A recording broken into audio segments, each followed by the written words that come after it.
የማልቀበለው መጅሊስን ብንተወው ምናምን አይደል መጅሊስ አይተውህም ብትተው መጅሊስ እኮ ማለት እኛ ተተነው ከ1987 ጀምሮ እኮ ሙስሊሙ ትቶታል መጅሊስ ግን ሙስሊሙን አይተው መጅሊስ የኢትዮጵያ ሙስሊሞች ወኪል እንጂ ያንዳንድ አሁንም ቢሆን ያንዳንድ ባለስልጣኖች ያንዳንድ የሴኩሪቲ ሰዎች መጫወቻ ነው አሁንም መጅሊስ ይሄን ደግሞ እነዚህ ሰዎች በኮንፊደንት ነው ወንጀል ሲሰሩ የሚሰሩት ለምሳሌ ቦርዱን አባረዋል የእኩል ስልጣን ያለውን ቦርድ አባረዋል እነዚህ ሰዎች መጅሊስ ውስጥ ያሉ ሰዎች አው ጥቂት ሰዎች 26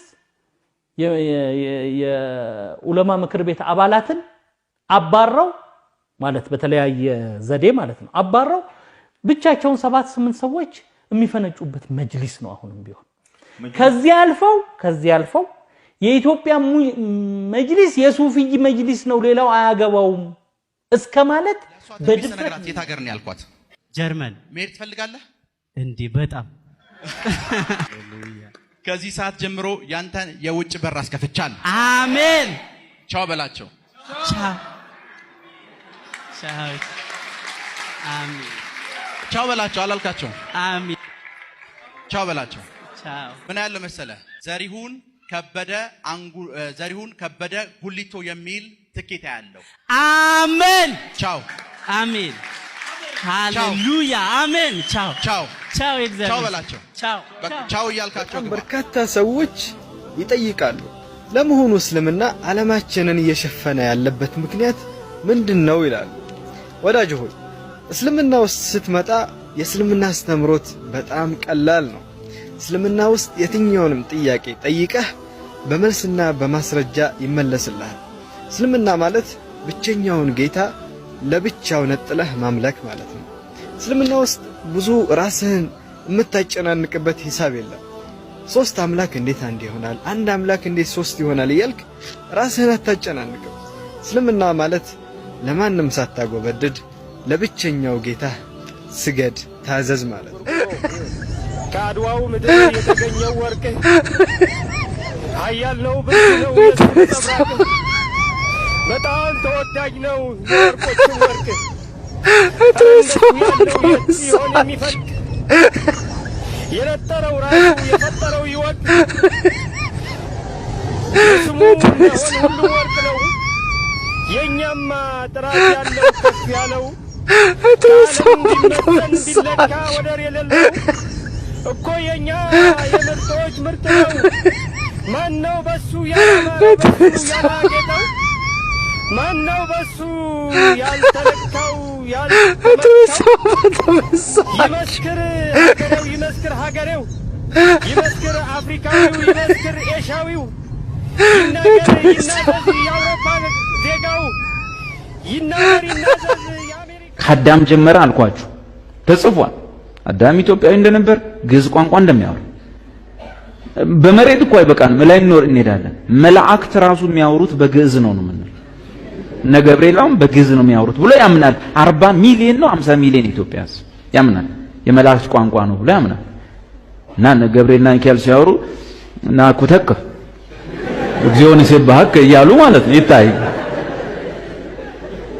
እያሉ ማለት ይሄን ሲገፋ ነግራችኋለሁ ወንድሜ አንድ መጽሐፍ አምጥቶ አስቀምጦልኝ ሄደ እመቤታችን ድንግል ማርያም ኢትዮጵያዊ ነች ይላል እንዴት ብዬ ሳነብ የተወለደችው ሸዋ ክፍለ ሀገር ደብረ ሊባኖስ አውራጃ በ7 ዓመቷ ልታድግ ሊሳልሙ ወላጆቿ ኢየሩሳሌም ሄደው እዛው ቀሩ ታዲያ እዛ ምን ወሰዳት እንዳንል ማለት ነው እንዲህ እየፈጠረም ምን ጽፏል ከዛ በኋላ ልጇን ደሞ ወልዳ ወደ ግብጽ ስትሰደድ ወደ ግብጽ ላይ ሆኖ ያማትባል ህፃኑ ኢየሱስ ልጄ ሆይ ወደዚህ ቦታ ምንድነው የምታማትበው አይ ወደዚህ ኢትዮጵያ መትባል ሀገር አለች እዛ ሀገር ላይ ደጋግ መነኩሴዎች አሉ በትባይ ይሄን ሀገር ልጎብኝ ብላ መጣች አክሱም 3 ቀን ውላ አድራ ተጋብዛ ሄደች ይላል የተጻፈ በቀይና በጥቁር ሰው የሚሰማው መጽሐፍ አክሱም 3 ቀን ውላ አድራ ሄደች ይላል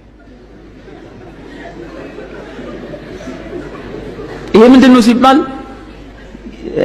ታሪክ ከመፍጠር ያልተሰራ ታሪክ ከመፍጠር ባሻገር የመቀማት ኢትዮጵያዊ የማድረግ እግዚአብሔራዊ ታሪኮችን ኢትዮጵያዊ ማድረግ በሽታ ነበረብን ምንም አይካድም እኔ ትንሽ የከፋኝ ደብረ ሊባኖስ መጣ ቤተሰቦቿን ሳትጠይቅ መሄዷ ነው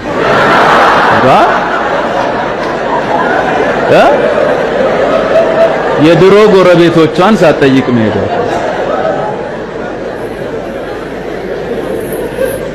በፍርድ ቀን ሰው ምን እንደሚመልስ አላውቅም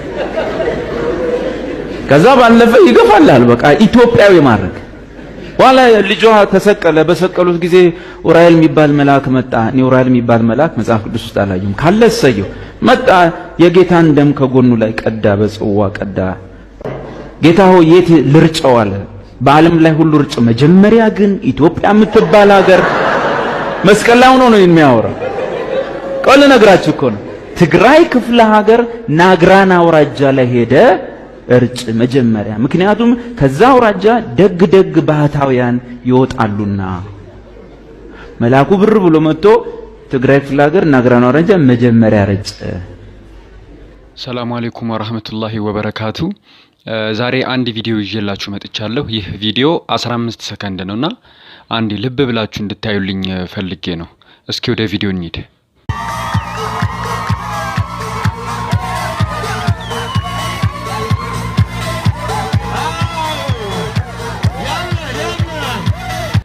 ቪዲዮውን ያው እንደተመለከታችሁት ነው አንድ የሰርግ ፕሮግራም ነውና በሮፍናን ዘፈን ነው የደነሱና የቀወጡት ያለው አስቡት ምን ያክል ከሱና ከረሱል ሰለላሁ ዐለይሂ ወሰለም ሱና እንደራቅን ምን ያክል ለዘመናዊነት ምን ያክል ለሙዚቃ ምን ያክል ጉጉት እንዳለን አስቡት ጭራሽ አንዳንዶቹንማ ሰጠይቃቸው ለአንድ ቀን ደስታ ምን ችግር አለው ብለው ይመልሱልሃል ረሱል ሰለላሁ ዐለይሂ ወሰለም በቀብር ጉዳይ አልቅሰዋል ለራሳቸው አላህ ከቀብር ቅጣት እንዲጠብቃቸው በሞት ጉዳይ አልቅሰዋል አንተ ምን ቤት ነህ ለአንድ ቀን ደስታ ምናምን ብለህ እንደዚህ አይነት ፕሮግራም የምታዘጋጀው የዚህ ፕሮግራም አዘጋጅ ወይንም ሐላፊ አላህን ልትፈራ ይገባል የማይነጥፍ የማይፋቅ የማይሻር የረሱል ሰለላሁ ዐለይሂ ወሰለም ሱና ያለ እንደዚህ መዘባረቅና እንደዚህ መበላሸት ምን ይሉታል እኔንም ጨምሮ ማለት ነው አላህን ልንፈራ ይገባል ዛሬ እንደዚህ እንደቀልድ እንደጨፈር ነው እንደደነስ ነው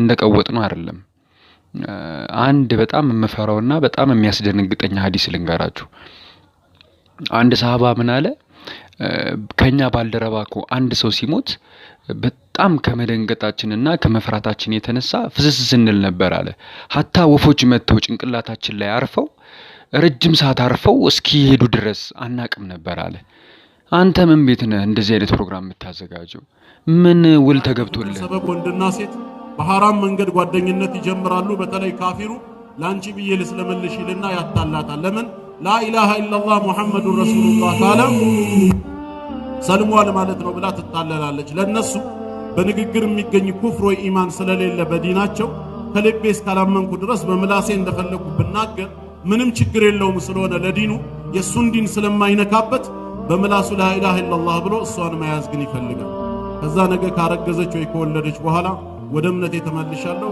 ፈቃደኛ ከሆንሽ እኔን ላለማጣት ነይ ወደኔ ኩፍር ነው ይላል እህቶቻችንን በዚህ መልኩ ነው የሚያታልሏቸው የኛ ወንድሞች ግማሹም በጫት በምን የደነዘዘ ስለሆነ ከጋብቻ ይርቃላ ይሄንን ቀዳዳ አይሸፍንም በእንደዚህ አይነት ነገር ዲናችን እየተፈተነ ስለሆነ አላህን ልንፈራ ይገባል በዲናችን እንጽና ወንድሞችም ለእህቶች ፈተና ላይ መውደቅ ሰበብ እሺ በግርምሽ አስደነገጥከኝ እኮ እኔ ልደንግጥ በግርምሽ በግርምቲ በግርምዬ ብዬሽ እግዚአብሔር ይስጥልኝ ውለዱ ክበዱ ከማን ጋር ከግርምሽ ጋር ወንድሜ እኮ ነው ይውለድ ይክበድ ከደረሰ ማን ነው ደረሰ ስራ የለሽም እንዴ አንቺ ስራ የለሽም 10 ብር ሰጥቶ ብለሽ እኔ አንቺ 7 ዘር ማወቅ አለብኝ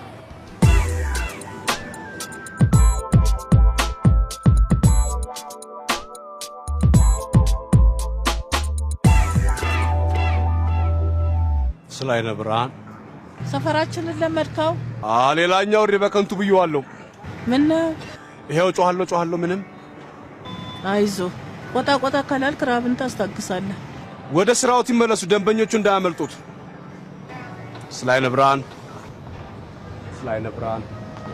ነጠላውን ሰብስቢ አዋራ ታውኝብን ነጠላሽን ሰብስቢ ነጠላውን ሰብስቢ አዋራ ያቦነንሽብን ነው ሲሉሽ አቅመ ደካማ ሴትዮ አትሰሚም ቆይ አንተ ታያለህ እንዴ?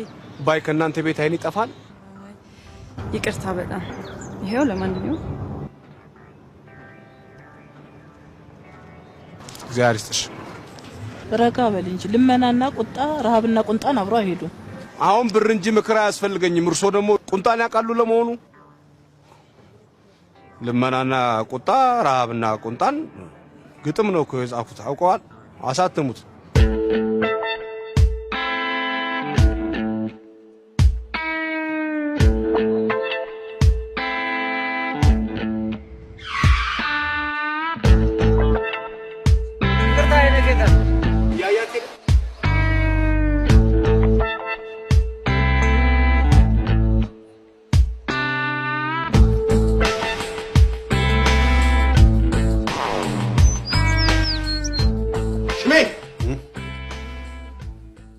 እየሰማሁ ነው። አትስማ። ብታይ ነው የሚሻለው። ብታይ ነው የሚሻለው። እይሊ ምንድነው? ብር አይደል አንተ? ሰውዬው የት አለ? ምን አውቃለሁ? ምን አውቃለሁ?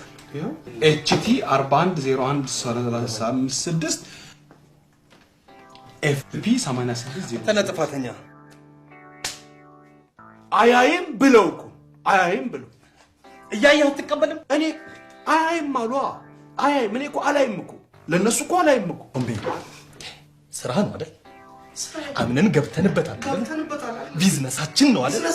ተረጋግተህ እያየህ አትሰራ ነገር ቀብዱን ከፈልክ ምን እከፍላለሁ? በዚህ አይነትማ እዚህ 80 ሺህ ብር የሚሉ አሉ፣ ቀብድ 30 ሺህ ብር የሚጠይቁ አሉ፣ 20 ሺህ ብር የሚጠይቁ አሉ። 60 70 ሺህ ለማን ነው? ለደቡብ አፍሪካ ነው። ደቡብ አፍሪካ 70 ሺህ እቺ እግራችን ስር ላለች 70 ሺህ እና ማንዴላ እኛ ሀገር አይደለም እንደ መጥቶ የተማረው እዚህ ኮልፌ። ጃኮብ ዙማ እኛ ሀገር አይደለም እንደዚህ መጥቶ የተማረው ኮልፌ እና 70 ሺህ ብር ልንገር። እሺ ምንድነው? ዛሬ ምንድነው? ያው አባቂ ሮስና ማለት እግሬን ይስበር። ሁለተኛ ልመና እግሬን ይስበር። ሰውዬው አይናቸውን ይታመሙና ሐኪም ቤት ሄዳሉ።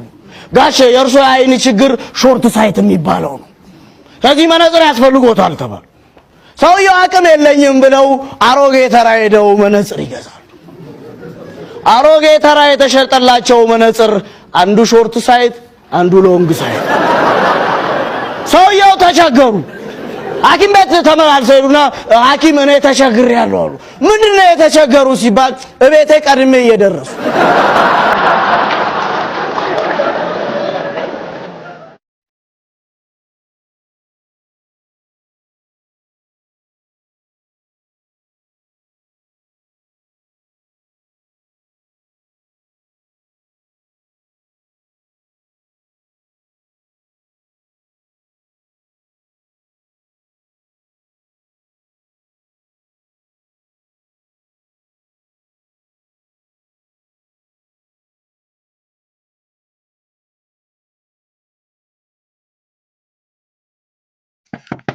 ማን ነው?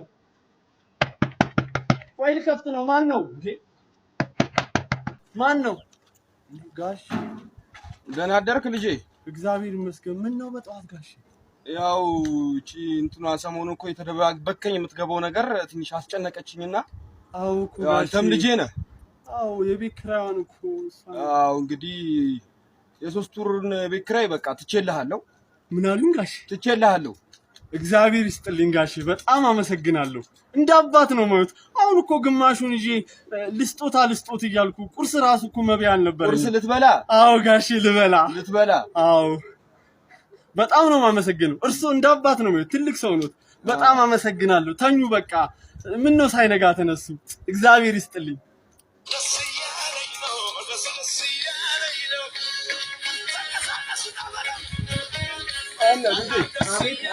አልጨረስኩም እኮ።